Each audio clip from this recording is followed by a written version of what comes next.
Welcome to Tech Vented, a channel where problems meet solutions. Join us as we explore innovative ideas, cutting-edge technology, and practical tips to make life more easier. Tech Vented. So we got the first Creality K1 Max machine, which is a 3D printing machine here in Nigeria. It is the fastest, one of the fastest machine in the world. So this was our experience with that particular machine.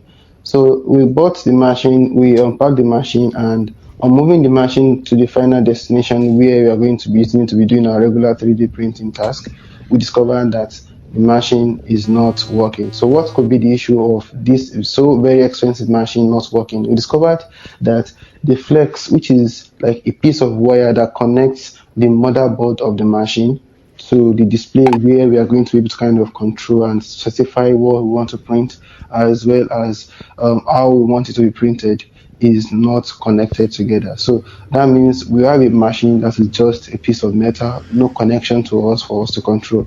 And without this kind of control, there is nothing to interface us with the machine, so we cannot control this machine, and this is just a waste of money if we cannot fix this. So although on one end we started getting happy, my colleague and I were kind of just very happy because this is an excuse for us. But on the other side, we also don't want to end up losing the warranty for this machine, as well as we don't want to waste our money should we not get this machine fixed and eventually make it just something useless. So we delved in and start identifying the problem we have at hand. So what is the problem we have at hand? The first problem is the flex disconnect, which is the connection between us through the display and the machine for us to control it, as well as the other one is no machine control because the feedback system is kind of detached. Then we also evaluate another problem we identified is the return cost. The return cost in the sense that should we want to say let's return this machine back to the manufacturer for them to help us fix it correctly, we have to kind of still take it back to where we imported it from, and this could take 2 months or even more, and also make us spend certain amount of money along the process. So these two we evaluated as well as we now on this, okay, should we now want to go in and fix it, we could end up complicating the issue the more. Then other problem could be us losing our warranty. We can lose the warranty whereby if future issue comes up, which is kind of covered with the warranty, we will not be able to kind of use it because we've actually taken the machine apart and voided the warranty along the process. So, and we don't want to lose the printer. This is actually putting us between the devil in a scenario whereby we don't exactly know what to do. We are between the devil and the sea. And what is the solution that we intend to do, or what we think that should be the solution to this particular problem? We know that we have the flex with us disconnected. We need to find a way to make sure that flex we have is connected to the machine such that we can be able to use the display to control it. And another thing is we know we have to using the machine one way or the other in order to assess where we are going to put the flex. So in trying to do this, we firstly just try to see whether we can get it easily by trying to loosen the side screw, which is not too critical. We've analyzed the different points of the 3D printer to see whether losing those screws will cause an issue or a chaos. So we identified that shouldn't cause it. Then we proceeded into loosening the side and discovered that that is not exposing us to any screw that would allow us to access the underneath motherboard.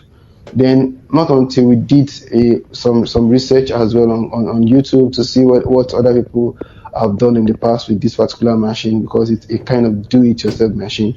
So we now discovered that the motherboard is actually beneath the machine. So we now losing the motherboard beneath the machine, and we had to fix the flex ourselves. So as you can see, after fixing the flex, we had to also put the machine back together. Then the machine connection, the screws were kind of very tight because they were factory tightened. So when I was trying to unlock those screws in the video, you could see me kind of squeezing my eyes just to make sure that I'm able to unlock the screws.